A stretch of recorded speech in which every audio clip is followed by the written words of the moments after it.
Hello and welcome. Good morning, afternoon, evening, wherever you are watching this show. This is episode, I have no idea, of the Ecuador Insider podcast. I'm Jesse Bayer, the founder of Abundant Living Ecuador, sitting here with these beautiful gentlemen, Ryan Pemberton and Carl Marsan, to my left and right. Welcome, guys. Thank you for taking the time. We represent part of the team at Abundant Living Ecuador. We're a real estate company located in Vilcabamba in the Loja region of Ecuador. We were just chatting about it. Between us, we've got about 25 years of life here in Ecuador.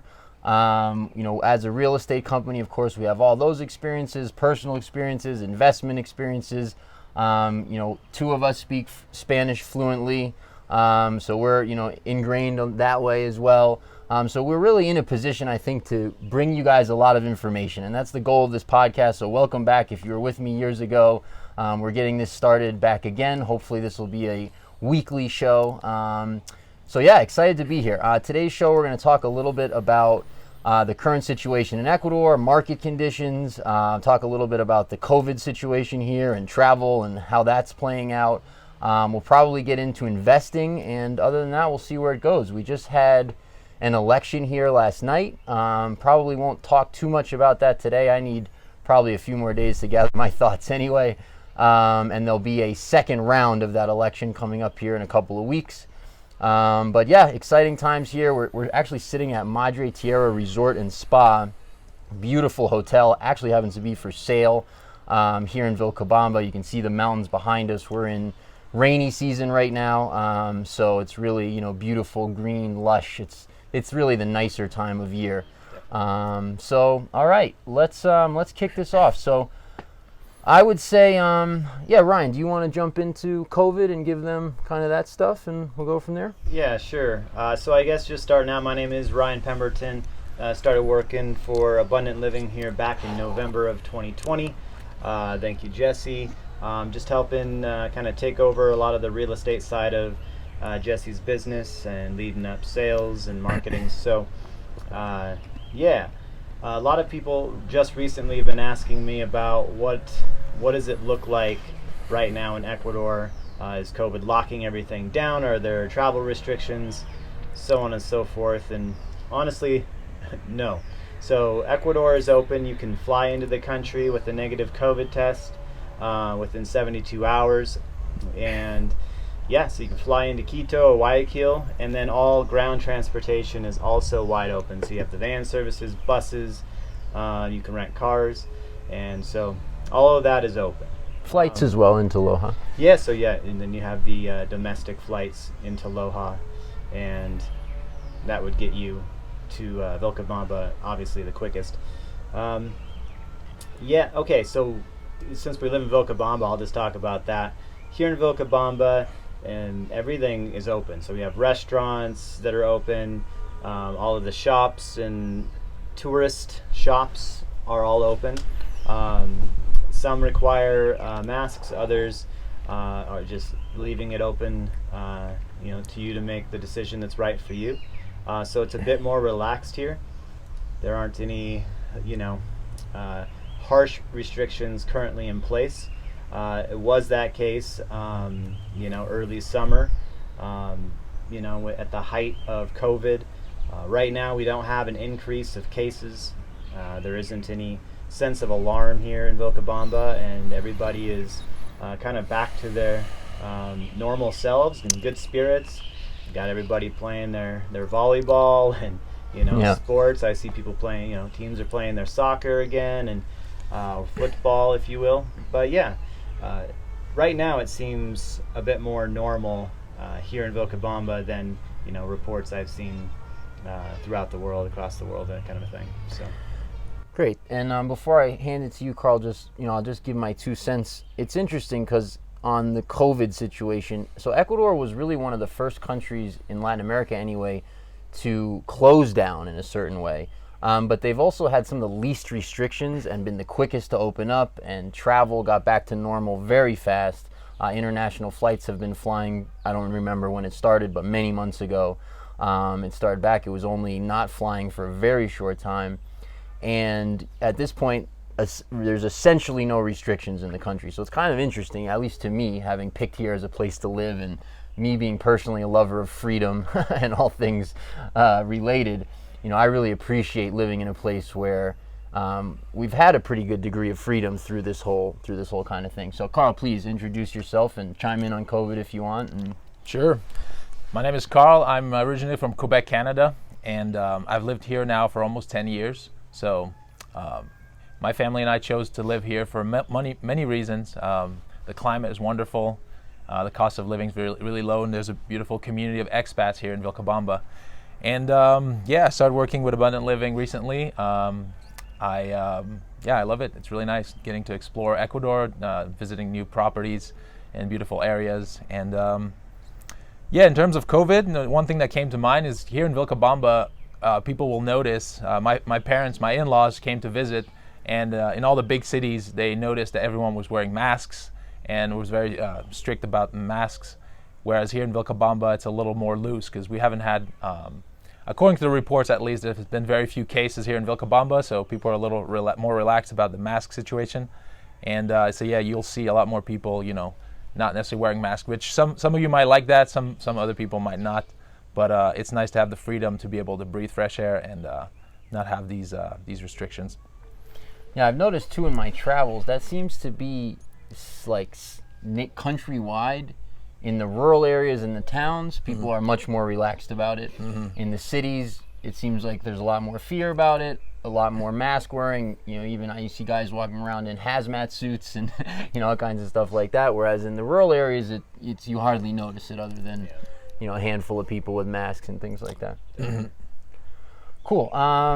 So from here, we thought we'd update sort of the real estate market in Ecuador. Obviously, this is going to be a real estate based podcast, but I'm sure we'll get into all sorts of topics. This will also go on to YouTube as well as all the podcast platforms. So if you're interested in seeing our beautiful faces, you can do that as well. But and also on our YouTube channel, we're going to be updating all our content. So if you're looking for information on Ecuador, if you come across this podcast, if you go to our YouTube channel, I don't remember what it's called, but if you put in Abundant Living Ecuador on YouTube, it'll certainly pop up. We're going to be updating pretty much all of our content. And so we're going to have informational videos on visas and weather and all kinds of things, pretty much everything you can imagine. Many of those videos were made years ago, but they all need updating, and that's going to be coming out here over the next couple of months. Let's talk a little bit about the market here. So the background is really a very short version of the background is this. Ecuador had incredible instability for much of its history, and that continued through the 90s. So in the 90s, we had something like 7 or 9 presidents over the course of, I don't remember how many years, 8 years, 10 years, 11 years, whatever it was. And that was because people were rising up and throwing out presidents, literally marching on Quito, marching on the capital, and not leaving until the presidents resigned, sort of one after another. That culminated with Rafael Correa taking power in 98, if memory serves me. And then we had political stability since then. Ecuador dollarized in 2000, so we've had monetary stability and a pretty good degree of economic stability as well since 2000. We then had, under Correa's presidency, we had massive infrastructure spending. So between 2000 and even up till now, billions and billions of dollars, I don't have the figures in my head, but billions of dollars have been spent on infrastructure. So airports, ports, roads, internet, electricity, sewer, water, all of it. It's still a little bit uneven countrywide as far as the infrastructure, but in general, the infrastructure here is very good, especially in the mountains in the Sierra, what they call the Sierra. Obviously, you can see from behind us, that's where we are. On the coast, it's not quite as good. The roads are not as good. The water and electric can be slightly less reliable, but it's still very good. There's, the whole country's interconnected by highways. Airports are totally world class. Ports are world class. All of those things are being worked on continuously. So, that started again in around 98, 2000. That work, really 2000, that work started and continues to this day. So we had a bit of a boom as a result of some of the stability and some of the infrastructure. And when I say boom, I mean the economy in general, but also, of course, talking about real estate. So we had a bit of a boom basically the boom really started in earnest, I would say, around 2008, went through about 12 or 13. Then we had a really big dip after that. So 14, 15, 16 were very difficult years, both economically and in the real estate market. Obviously, those two things are intimately connected. There's all kinds of reasons for that. No reason to get into that now. And then we started to recover around 16. And so we had slow recovery, 16, 17, really into 18 maybe.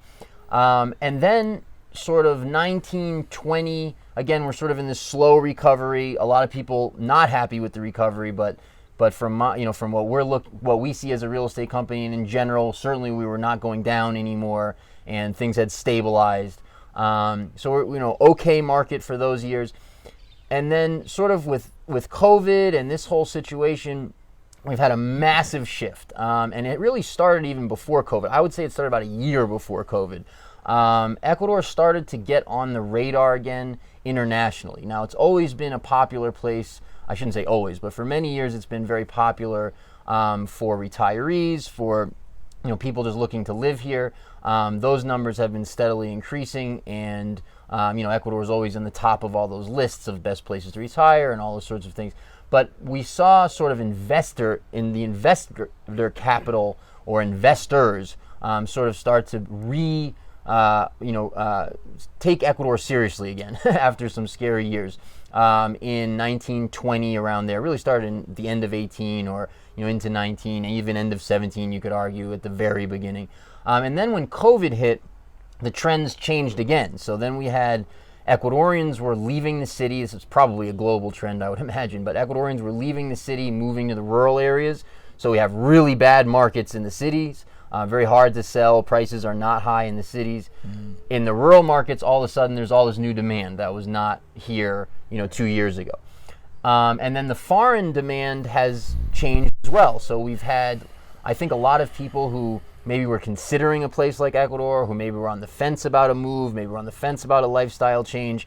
COVID kind of said to them, you know what, it's time to do it. And so we've had a lot of people, have got off the fence and come here who are like, really serious, and that trend is very significant, I would say, as well.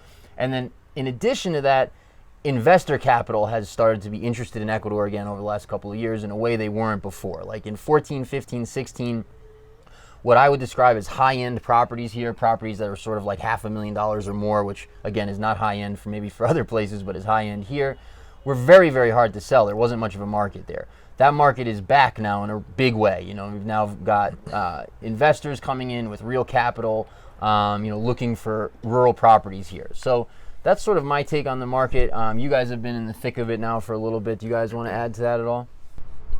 Yeah, sure. So we are seeing definite uptick in inquiries to rural pieces of land here, whether they're half a hectare to 500,000 to 2,000 properties. And the thing that I'm hearing is I'd like to diversify my investment portfolio, and I want to be in land. And we've heard through various documentations that Vilcabamba, the general Loja area, is a great place to invest. Prices seem to continue to rise over the years because it's a beautiful place. Expats are moving there, and ultimately that helps with property values. And also people are wanting to do it right now, and they don't want to fly down here. So we're finding people are investing sight unseen, and we try to do the best job we can with documenting these properties. I'd like to say that the properties that we're going to continue to get, we're going to have great drone footage. We're going to be getting good cinematography, the aspects of the properties that we think others are going to want to know. We're going to shoot that footage and hopefully give you guys a good on-the-ground look at all these properties. So if you do want to buy sight unseen, you're going to know exactly what it's like, how far away it is from other things, what kind of features does the property have, all that good stuff. But yeah, the conditions here on the ground are really good. People are wanting to sell because some of the locals do need the money, and ultimately they have families in the cities, and they are struggling or something like that, and a lot of these rural properties are inheritances, so on and so forth, and so it's a good time. It's a good time. People are wanting to sell. They really need the money, and buyers are coming this way, and a lot of inquiries. That's my take. And Carl, I want to get your thoughts, but you mentioned something that makes me think about this. There's that opportunity still there. It's like Ecuador's still cheap, to put it bluntly. Ecuador's still cheap. Ecuador will not be cheap forever. The farmland, the rural land, the land that has water and waterfalls and woods and pasture land and fruit trees and all the stuff that we're all looking for, is still very cheap. But it's a small country, and as this story unfolds and as capital comes into the country, this is going to change here. I was having a conversation with an investor who's been here a long time and looks at the market sort of similar as I do, and we both agreed this has really been a buyer's market for a long time here, but we both also agreed over the next 6 months that's probably not going to still be the case. Like, it wouldn't surprise me at all 6 months, a year from now, this becomes a bit of a seller's market, which has not been the case here for a long time, at least since 2012, I would say. So sorry, go ahead, Carl. No, I completely agree with you. Yeah, one thing that caught my attention is how many people are interested in doing agricultural projects, because as Ryan was saying, you can buy a really large amount of property for a very small amount per square meter or per square feet, the larger the property is. And I wouldn't have thought of it myself, but the property keeps its value and can go up in value. Plus, you have all these opportunities to do agricultural projects like growing coffee or fruit, as well as some people you just use a lot of land to put cows and sell it for either cheese or milk and meat. And there's also even mining projects that are potentially available in certain properties, and as well as tourism. So there's really a lot of different options with these, especially these big fincas that have so much land, like the amount, like large amount of land that can generate a lot of income when you hire workers and you just start growing food on the land. And I could see that as a really good investment opportunity for people who want to diversify their investments and be able to get some profit back from the land. Yeah, totally. And that's interesting topic too. Like, agriculture here is much more profitable than I ever would have imagined, not having gotten into that business. We do agricultural projects, and then we're also involved with a lot of people who are also doing agriculture projects. Just while we're talking, guys, remember that we've got these 3 setups. We're looking at this one probably mostly because we can see it. So the agricultural projects here, just to give you guys some quick numbers, like the cattle business that you mentioned is not one I've been in personally, but I have really good friends who are in it. That's their business. It's about an 80% net return annually on your investment if you're buying cattle of a certain size and then selling them approximately a year later. You're almost doubling your money every year on that. So obviously that takes a good amount of pasture land, depending on how you do it and where you are. You need about a hectare per head of cattle. So there's some upfront investment, of course, but that's a really good business.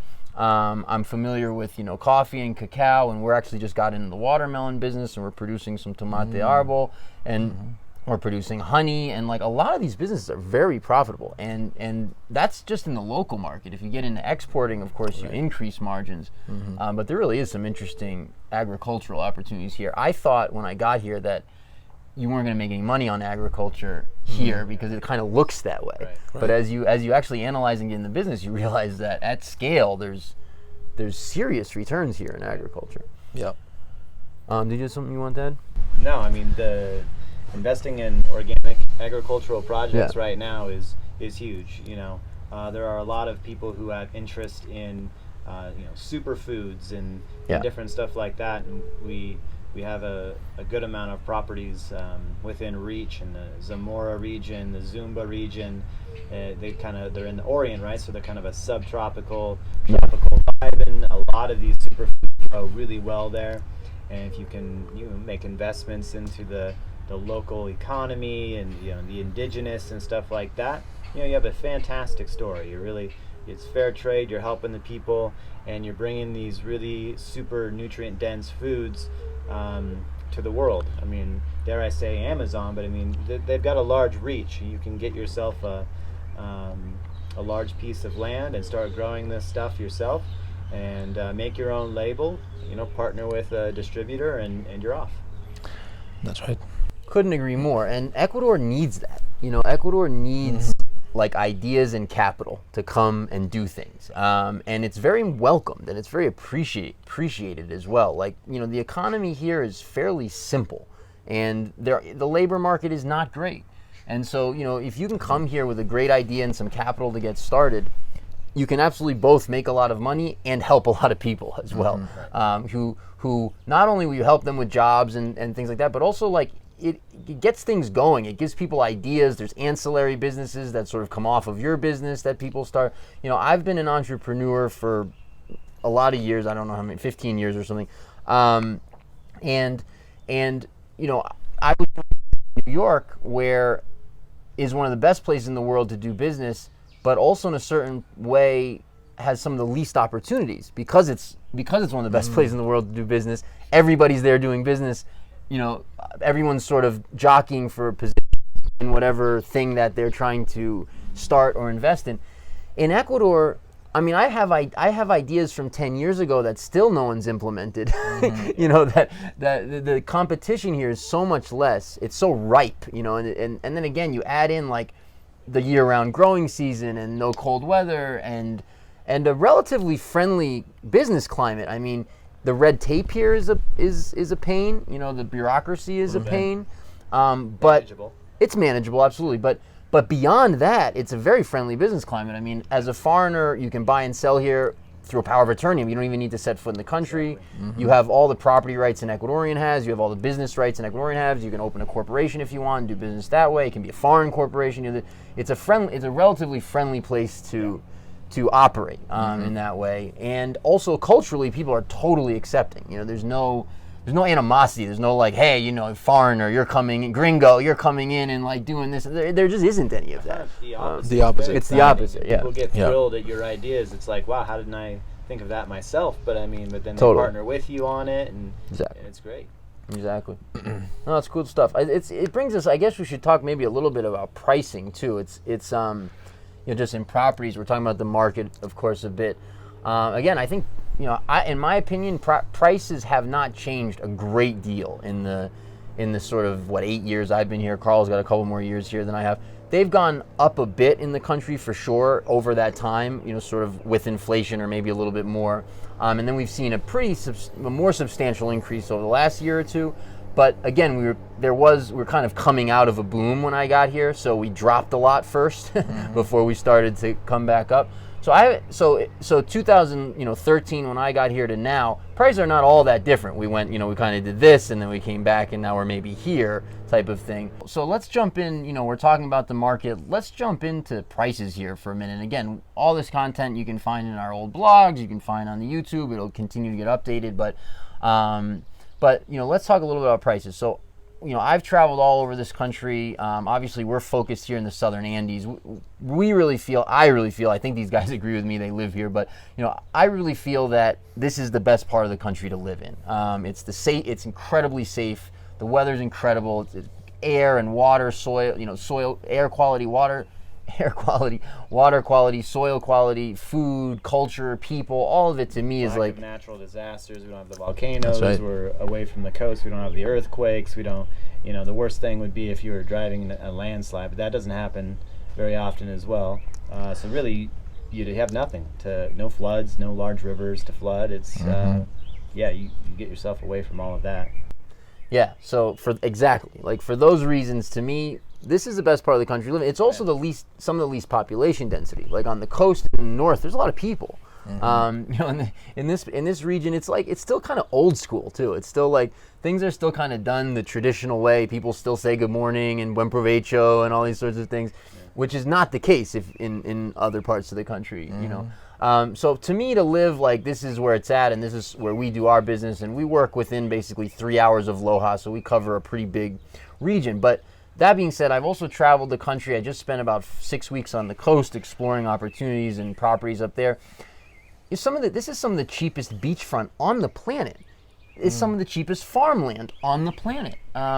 Now, some things in Ecuador are not cheap. So, we get people looking for lots, for example, let's say 2,500 square meter lots or, quarter acre, half acre, whatever. Lots, those are not cheap necessarily in Ecuador. They can be great to live and build and do your thing. But, city lots are not super cheap. There's certainly, and there's reasons for that we can talk about another day, but rural land is very inexpensive, especially in certain places. So we do a lot of business like in what Ryan referred to the Orient, like the Amazonian region, El Oriente they call it here. That is still, dirt cheap.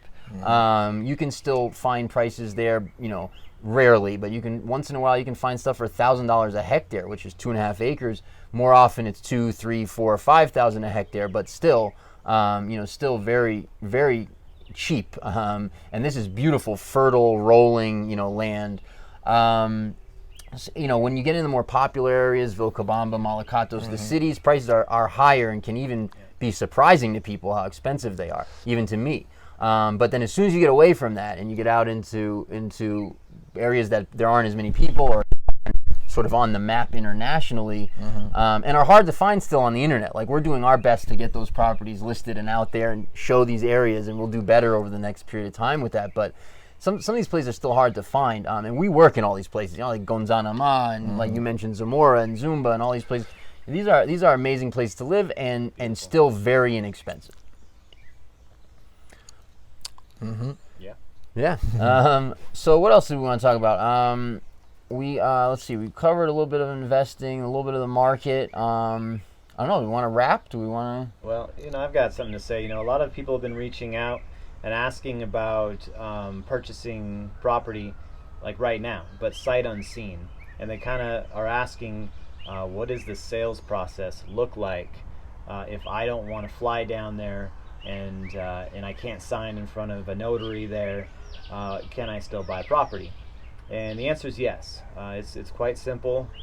We could get power of attorney to someone here, like in Loja, and that will, let's just say hire an attorney here that we recommend or that you find, and they'll send you the paperwork via email, print it out, and you'll go before the embassy, wherever you're at, or I think that you can even do it outside of the embassy at get it apostilled apostilled and get it apostilled.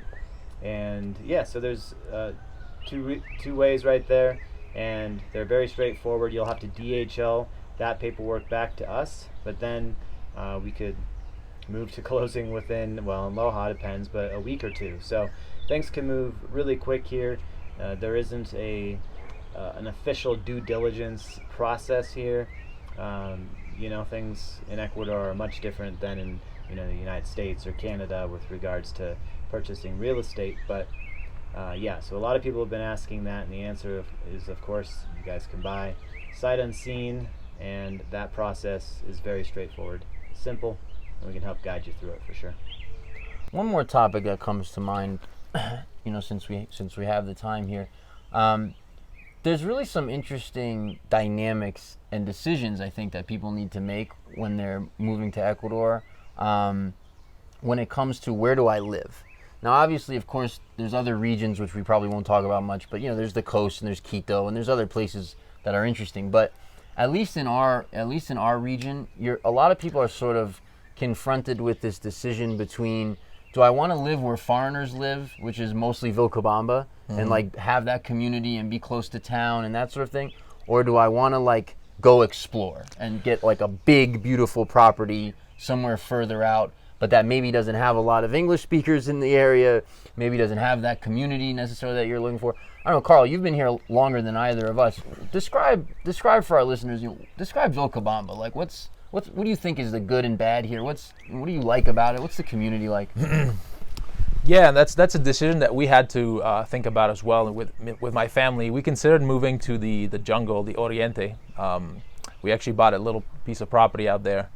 And in the end, we decided that we want to be close to Vilcabamba. One of the reasons we have children, and we want our children to be close to other foreigners. And really, that's what Vilcabamba has, is a large community of people from mostly from the United States, Canada, and Europe.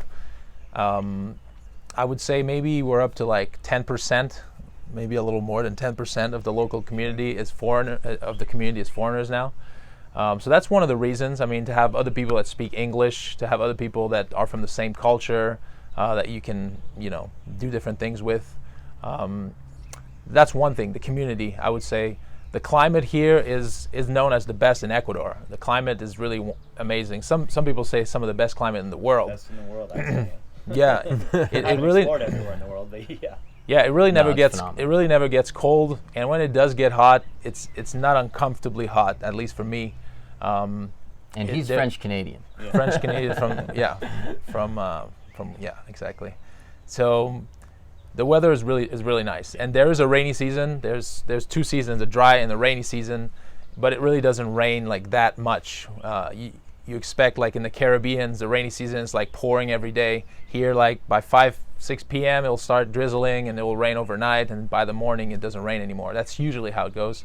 So sometimes we'll get some really nice, huge thunderstorms, right? Like it'll start out sunny in the morning, and it'll be a brilliant day, and it'll be mid 80s, and you're like, wow, this is hot, but the clouds are building, and then all of a sudden we'll get this epic thunderstorm that'll come roll through, and thunder, lightning. Then you get the whole rainbows. thing. And the rainbows, yeah, like right after it'll clear up. It's like 4 or 5 p.m. And it had cooled down 10 degrees or more, and now it feels amazing and light. And then maybe it'll rain a little bit more at night and be brilliant the next day, and won't rain during the day. Yeah. A lot of that, but like Carl was saying, not a ton of rain. Right. Well, it's nice because, as you can see, everything's green. Everything turns green during the rainy season. It's actually the most beautiful time of year. Yeah. It does get a little dry in the dry season. Not that the rivers dry out or anything, but like some of the grassy land will turn a little brown, yellowish, for a little while. But Trees don't, though. A lot of the trees will stay green. That's right. And we're butted right up to the Pocahontas National Park, so you're always able to just go 15-20 minutes into the mountains and go on a hike, and you're back into the lush tropical type vibes that maybe you want to move down here for. Yeah, I mean we're like it's like Floridians, here. It's like when it's 65 and breezy, everybody's complaining, and it's like, oh my gosh, this weather's terrible, and it's because it's like, there's like a couple of months where it can be like, high 60s to mid 70s with some wind in the summer, basically in July and August. And there's a few months that's dry, and it's like, that's the crappy time of year. We're pretty spoiled for sure. But what else? Let's talk about the community here a little bit. Describe, for someone who's never been to Vilcabamba, describe it for them. How would you describe Vilcabamba? Well, it's an interesting mix of people for sure. One of the things that is unique, I think, about Vilcabamba is it does attract people that want to get out of the system, that don't necessarily agree with the mainstream values, I guess you can say, that are, a little bit more, wanting like freedom, wanting to, live off the land, be self-sustainable. I would say people that, in general, like don't necessarily trust the mainstream media, for example. It does have that kind of vibe, like you can say almost conspiracy theorists. Like not everybody would be in that category, but there's a little more of that for sure going on. You got the expats that are retirees. That's right. And looking for like a budget place to be. Exactly. Yeah. The majority of the expats, I would say, are retired. You can live here with a very basic pension. I mean, the cost of living is very low. That's another big plus of here. You can live here with a very basic pension, like really well. You can live very comfortably with a beautiful, if you're renting like a nice, comfortable apartment, all furnished, and the cost of food is very low, and it's good local organic food. So there's a lot of a lot of retirees, but also, as the three of us are young families, younger couples and families. There's a lot more of that going on. Like we have a nice little group of young families with young children, and that's really nice to have too. So there's a nice mix in that sense. There is also like a Latino expat community as well, like Argentinians, Peruvians, Colombians, Chileans, all of that. That like to, there's a nice little mix of that as well. And what else? I've kind of found recently there are a good amount of like middle-aged business professionals as well that are here working online, have their businesses, and are just looking for maybe they're here only half the year, a little more than half the year. They Right. go back. They travel to wherever they need to go. So yeah, like I would say maybe 8 years ago or more, 8 to 10 years ago, it was like, hippies were here and that kind of a vibe, and there was that reputation for a while. But I would say 2021 is a really nice balance of like almost every type of person who is living here. But we've really, this valley has attracted a lot of unique people, and then a lot of the stereotypical people, and then everybody blends together when you go to town. It's really quite fascinating to people watch, if you will, and just be like, how do I find myself here? And it's really quite amazing. Yeah, no, I found myself really appreciating the community here over the last couple of years more than ever. Sort of to a little bit to what you're speaking. I think the vibe did change a bit over the last couple of years. So, yeah. Like I always liked it, and people usually, I've noticed too over the years in the real estate business, people sort of have very strong reactions to Vilcabamba. It's sort of like a love it or hate it, I feel like, kind of place. And that's fine, right? Because there's Malacatos and Kinara and Loja and a million other places right around here if it's not your scene, which it isn't some people's scene. But, but it is a beautiful valley, and the community, I really appreciate the community. All right, cool. Anything else before we wrap today, guys? I would say one other thing that's Please. extremely unique also about Vilcabamba, I think in all of Ecuador, is the variety of restaurants. Oh, yeah. Like, you go anywhere in Ecuador and you won't find like Mexican, sushi, and Middle Eastern, and Great pizza, like, yeah. yeah, there's really a nice mix of different kinds of restaurants that I think Ecuador doesn't have anywhere else. Maybe in a big city, there might be some of that, but here you're in a small town and you got so much variety of international people that, there's some pretty good restaurants. Yeah. And that plays into also, if we're going to keep talking about Vilcabamba, I mean, that also plays into some of the legends and some of the sort of healing properties of Vilcabamba. I mean, there has to be the highest ratio of both restaurants to population and healers to population, like anywhere in the world. Like, I mean, there's how many restaurants do we have in town? 70 or something for a 5,000 person town. I mean, I grew up in a town. I mean, a lot.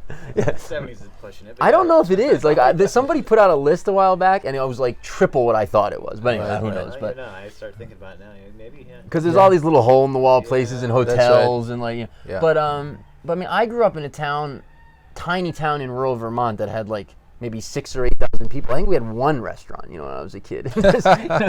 there's many here. Healers, same thing. I mean, you can find somebody who's an expert in whatever alternative healing modality that exists, basically. Like, there isn't a healing modality you can't find here. That's something I really appreciate. A lot of people come here for those kinds of reasons, for healing type reasons. There's all kinds of legends. There's Mandango Mountain. There's all sorts of legends associated with. Is that? Oh yeah, that's right. It's right behind Been us. looking at it the whole time. That's right. There's, it's known as the Valley of Longevity. People have come here and studied, like, are people living extraordinarily long here? I have no idea if those things are true or not, but it's interesting, and it has that vibe. It's sort of attracted people who are into stuff like that to some degree, anyway. We should talk about that in length here in an upcoming podcast, because a lot of people are either drawn to this place for this healing that is that this area is acclaimed for, and other people are like, we've heard that there's not good health care there, that kind of a thing. Like, is there good health care? And they ask these questions because Vilcabamba does have a hospital, but it's you would need to go to Loja, which is 50 minutes out, if you want to get anything done at a there are nice. Yeah. Anyways, we should talk about that more in length because a lot of people are very interested in that. Totally, and the Loja versus Vilcabamba sort of debate, and the sort of further out versus Vilcabamba debate. Those are good topics for the future. Yep, I think so. Good. Great. Well, guys, thank you. I think this is a pretty good first episode. Yeah, if you made it this far, thank you. We appreciate you. What am I supposed to say? Like, comment, share, all that good stuff. Subscribe. No thumbs downs, only subscribe. Thank you. But if thumbs down's your thing, then do your thing. Do your That's true. thing. That's true. Might as well. Obviously, guys, we'll put our contact info if you are interested in moving here. We're here to help. And if you want to talk investing, that's something that we specialize in, I would say. Something we have a lot of experience in. So we'd be happy to help with that as well. And other than that, Have a great day, and thanks for tuning in. See ya.